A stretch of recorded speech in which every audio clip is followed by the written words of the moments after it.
বাঙালির প্রাণের অমর একুশে বইমেলার যতই দিন যাচ্ছে ততই নতুন পাঠক, লেখক ও বই নিয়ে কানায় কানায় পূর্ণ হয়ে উঠছে বইমেলা, যার ফলে খুশির ঝিলিক ক্রেতা বিক্রেতা দর্শনার্থী সকলের মুখেই।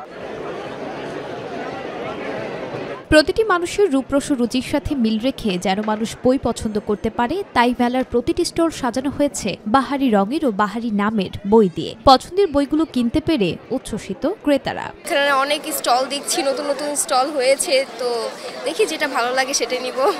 আজকে আমি কালা বই কিনছি। গল্পের বই বেশি ভালো লাগে, গল্পের বই কিনবো। অলওয়েজ পড়ি উপন্যাস বই, এগুলো আমার হ্যাবিটের মতো ধরতে পারেন। অলওয়েজ পড়া থাকে, আমি আমার স্টাডির পড়াগুলো বাদ দিয়ে আমি আমার উপন্যাস টাইপের এসব বইগুলো পড়তে থাকি বেশি।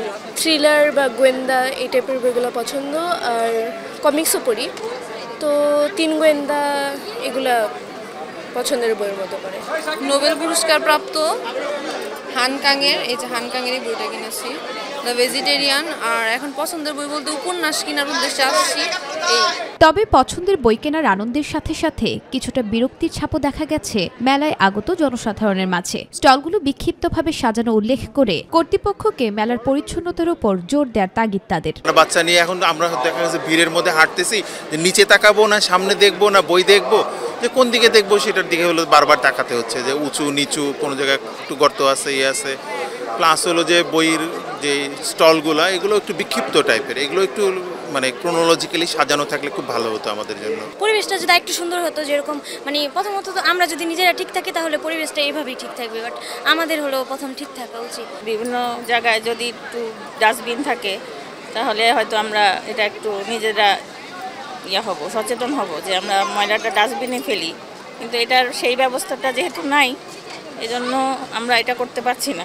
হরর, রোমান্টিক, কমেডি কিংবা থ্রিলার এমন আরও অনেক বই থেকে পছন্দের বইটি নিজেদের জন্য বেছে নিয়ে যাচ্ছেন মেলায় আগত ক্রেতা সাধারণ। তবে শুরুতে কিছুটা ক্রেতা সমাগম কম থাকলেও দিন যাওয়ার সাথে সাথে ক্রেতা সমাগম বাড়ায় খুশি লেখক, প্রকাশক এবং সংশ্লিষ্টরা। যে যত ভাইরাল তার তত বই বিক্রি হচ্ছে, জ্ঞানী গুণী বই, লেখকের বই তেমন একটা কেউ নিতে চায় না, মানে হয়ে গেছে প্যাকেজ মতন সংক্ষিপ্ত আকারে। একটা বই পড়তে 1-2 ঘন্টা সময় দেবে, এই সময়টা তারা দেয় না। মেলায় আসতেছে, জাস্ট ঘুরতেছে, ছবি তুলছে, দেয় চায় না, এটাই। কিন্তু আমরা চাই, আমি একজন লেখক হিসেবে বলবো, যে তরুণদের উদ্দেশ্যে বলবো যে আপনারা বই কিনুন, বই পড়ুন, বই না পড়লে তো জ্ঞান বৃদ্ধি বাড়বে না। আমি মনে করি তরুণরা বই মেলায় আসুক এবং বই পড়ুক, বইয়ের ভিতরে কি লেখা আছে এগুলা যদি পড়ে তাহলে তরুণরা বুঝতে পারবে যে বাংলাদেশের কবি এবং লেখকরা কি লিখেছে।